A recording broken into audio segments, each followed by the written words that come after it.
Hi hello friends, എല്ലാ കൂട്ടുകാർക്കും മൗനരാഗത്തിന്റെ ഇന്നത്തെ റിവ്യൂയിലേക്ക് സ്വാഗതം. അങ്ങനെ കിരൺ നമ്മുടെ മനോഹറിനെ കാണാൻ വേണ്ടി ചെന്നിരിക്കുകയാണ്. മനോഹർ പറയുന്നുണ്ട്, സാറേ ഞാൻ അവിടേക്ക് വന്നത് എൻ്റെ കുഞ്ഞിനെ ഒന്ന് കാണാൻ സാധിക്കുമോ എന്ന് അറിയാൻ വേണ്ടിയിട്ടാണ്. അതുകൊണ്ടാണ് ഓഡിറ്റോറിയത്തിന്റെ ബാക്ക് സൈഡിലേക്ക് ഞാൻ പോയത്. അപ്പോൾ കിരൺ പറയുന്നുണ്ട്, അതിന് സരിയു കൺമണി മോളെയും കൊണ്ട് അങ്ങോട്ട് വന്നില്ലല്ലോ എന്ന് പറയുകയാണ്.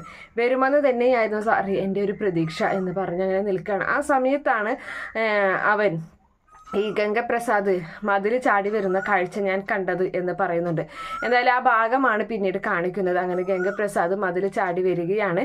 പമ്മി മുഖത്ത് മാസ്കും തലയിൽ തൊപ്പിയൊക്കെ വെച്ച് ആളെ പെട്ടെന്ന് തിരിച്ചറിയാത്ത രീതിയിലാണ് അവൻ മതിൽ ചാടി വരുന്നത്. പക്ഷേ നമ്മുടെ മനോഹറാണെങ്കിൽ കുഞ്ഞിനെ തെരഞ്ഞ് അങ്ങനെ നിൽക്കുന്ന സമയത്താണ് ഈ ഇവൻ വരുന്നത് കാണുന്നത്. അങ്ങനെ ആ സമയത്ത് അവൻ മറഞ്ഞു നിൽക്കുക തന്നെയാണ് ചെയ്യുന്നത്.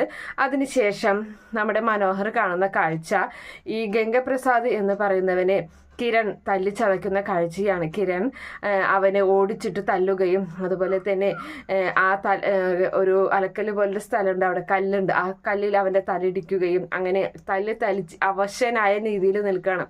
ആ സമയത്ത് തന്നെയാണ് ഗംഗപ്രസാദ് ഒരു പിടി മണ്ണ് കിരണിന്റെ കണ്ണിൽ വാരിയിട്ട് അവിടെ നിന്നും ഓടി രക്ഷപ്പെടാൻ ശ്രമിക്കുന്നത്. അങ്ങനെ അതും നമ്മുടെ മനോഹർ കാണുകയാണ്. ആ സമയത്ത് അവൻ ഏന്തി അവൻ്റെ കാലുകൾക്കൊന്നും ഒട്ടും ഇതില്ല. അത് അങ്ങനെ ആ കാല് വലിച്ച് നടക്കുകയാണ്. അവൻ രക്ഷപ്പെടാൻ ശ്രമിക്കുകയാണ്.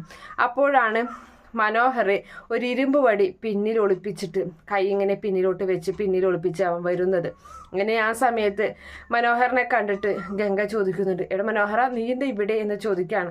അപ്പം ആ സമയത്ത് ഞാനിവിടേക്ക് വന്നത് വേറൊന്നുമല്ല, ഞാനിവിടെ കല്യാണം നടക്കുന്നതെന്ന് അറിഞ്ഞ് വന്നതാണ്. പിന്നെ എനിക്ക് എന്തായാലും നിന്നെ കൊല്ലുകയും വേണം ഒരു മനസ്സമാധാനത്തിന് വേണ്ടിയെന്ന് പറഞ്ഞു. നീ എന്തിനാ എന്നെ കൊല്ലുന്നത്? നീ എന്നെ രക്ഷപ്പെടുത്തുകയില്ലേ വേണ്ടത് എന്നിങ്ങനെ ഗംഗ ചോദിക്കുകയാണ്.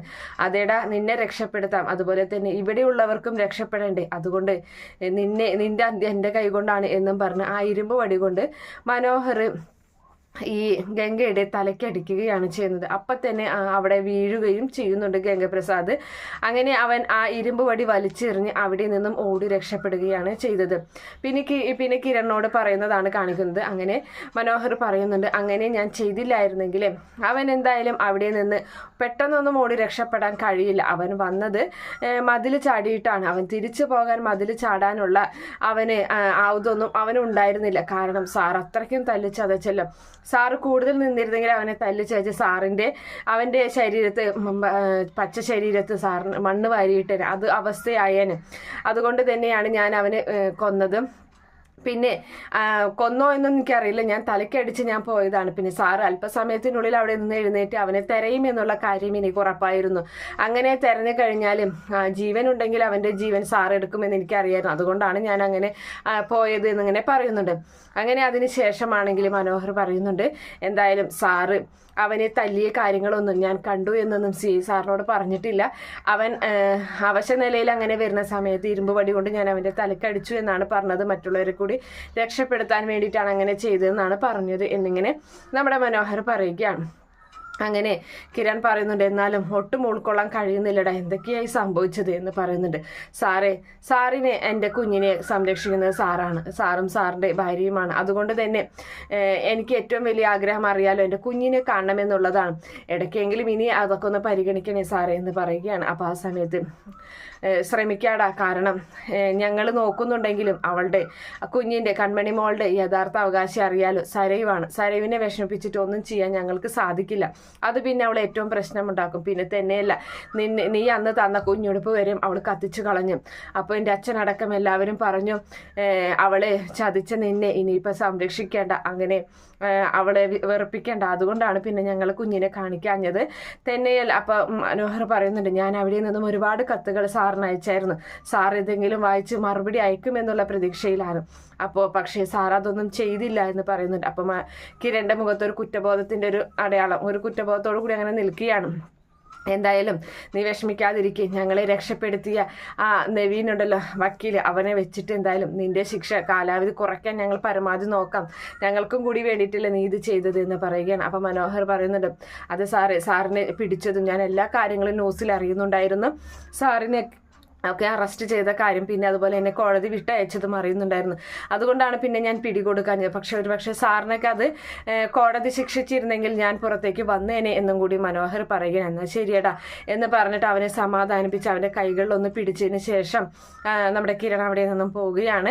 നമ്മുടെ മനോഹർ അവിടെ വിഷമിച്ച് അങ്ങനെ നിൽക്കുകയും ചെയ്യുന്നുണ്ട്. അതിന് ശേഷമാണെങ്കിലും നമ്മുടെ കിരൺ ആണെങ്കിൽ വേഗം കല്യാണിയുടെയൊക്കെ അരികിലേക്ക് ചെല്ലുകയാണ്. അപ്പോൾ കല്യാണിയെ പിടിച്ചു നടത്തുകയാണ് നമ്മുടെ കാർത്തിക. അപ്പം പതുക്കെ നടക്കുക കല്യാണി, നീ തിരക്കിട്ട് നടക്കണ്ട എന്ന് പറയുന്നുണ്ട്. അപ്പോഴേക്കും കിരൺ വരികയാണ്. അപ്പം കല്യാണി പറയുന്നുണ്ട് മനോഹറിന്റെ അരികിൽ പോയിട്ട് വരികയാണ് കിരണേട്ടൻ എന്ന് പറഞ്ഞിട്ട്.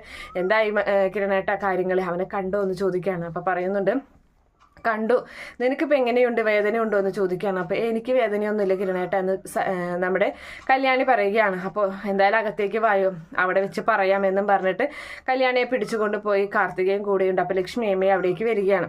അപ്പോൾ ആ സമയത്ത് മനോഹറിനോട് സംസാരിച്ച കാര്യങ്ങളെല്ലാം തന്നെ അവരോട് പറയുകയാണ്.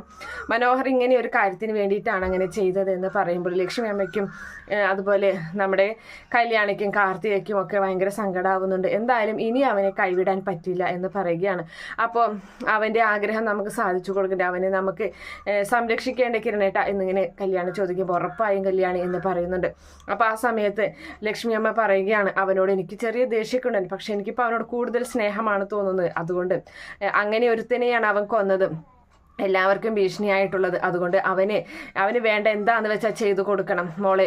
നമുക്ക് എന്തായാലും പോലീസ് സ്റ്റേഷൻ വരെയും പോകാം. അവൻ ഇന്ന് അവിടെ ഉണ്ടാകില്ലേ കിരണേ എന്ന് ചോദിക്കുകയാണ്. അപ്പോൾ ഉണ്ടാകും, നാളെ കഴിഞ്ഞ് അവൻ എന്തായാലും കോടതിയിൽ ഹാജരാക്കുള്ളൂ എന്നിങ്ങനെ പറയുന്നുണ്ട്. അപ്പം ആ സമയത്ത് തെളിവെടുപ്പും കാര്യങ്ങളൊക്കെ നടക്കുകയില്ലേ എന്ന് പറയുകയാണ്. നമുക്ക് എന്തായാലും അവൻ്റെ അരികിൽ പോകണം.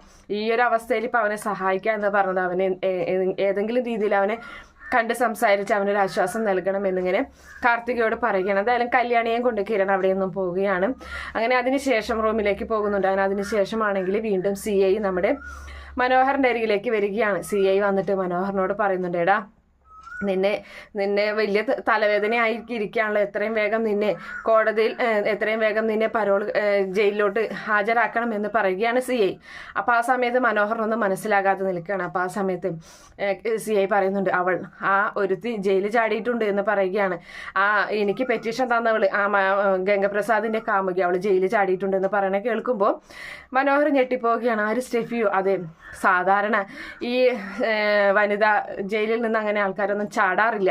പക്ഷെ ഇവളതിന് ഈ ഗംഗപ്രസാദിന്റെ തൻ്റെ ഇടവും മനസ്സുമായി നടക്കുന്നവളല്ലേ, അതുകൊണ്ട് അവൾ ജയിലിൽ ചാടിയിട്ടുണ്ട്. ഒരു പക്ഷെ നിന്നെ പിടിച്ചതറിഞ്ഞിട്ട് തന്നെയായിരിക്കും ജയിലിൽ ചാടിയിട്ടുള്ളത് നിന്നെ കാണാൻ. ഇനിയിപ്പോൾ അവളും അവളുടെ ആൾക്കാരും ഈ പോലീസ് സ്റ്റേഷനിലേക്ക് ഇടിച്ചു കയറി വന്ന് നിന്നെ എന്തെങ്കിലും ചെയ്യുമോ എന്നുള്ളൊരു പേടി ഞങ്ങൾക്കുണ്ട്. എന്തായാലും പോലീസിന്റെ സംരക്ഷണത്തിൽ തന്നെയാണ്, കൂടുതൽ സംരക്ഷണം കൊടുത്തിട്ടുണ്ട്, നീ പേടിക്കണ്ട എന്ന് പറയുന്നുണ്ട്. അങ്ങനെ അതിനുശേഷം കിരണിനെ പറ്റിയിട്ടൊക്കെ പറയുകയാണ്. അവൻ നല്ല ആളാണെന്ന് എനിക്ക് പിന്നീട് മനസ്സിലായി എന്ന് CI പറയുന്നുണ്ട്. എന്തായാലും നിന്നെ എത്രയും വേഗം തിരിച്ച് ജയിലിലേക്ക് അയക്കണം, എന്നാലേ ഞങ്ങൾക്ക് കൂടി ഒരു സമാധാനമാവുള്ളൂ. അവളൊരുത്തി ഇനി കൊലപാതകം ഇനി എന്തൊക്കെ ചെയ്ത് കൂട്ടാൻ പോകുന്നതെന്ന് ആർക്കറിയാം എന്നൊക്കെ ഇങ്ങനെ CIയും അതുപോലെ നമ്മുടെ മനോഹറും കൂടി സംസാരിക്കുന്ന ഭാഗത്തോടു കൂടിയാണ് ഇന്നത്തെ എപ്പിസോഡ് അവസാനിക്കുന്നത്. ഈ റിവ്യൂ ഇഷ്ടപ്പെടുകയാണെങ്കിൽ ഈ ചാനൽ ഒന്ന് സബ്സ്ക്രൈബ് ചെയ്ത് സപ്പോർട്ട് ചെയ്യുക. Okay friends, bye, thank U.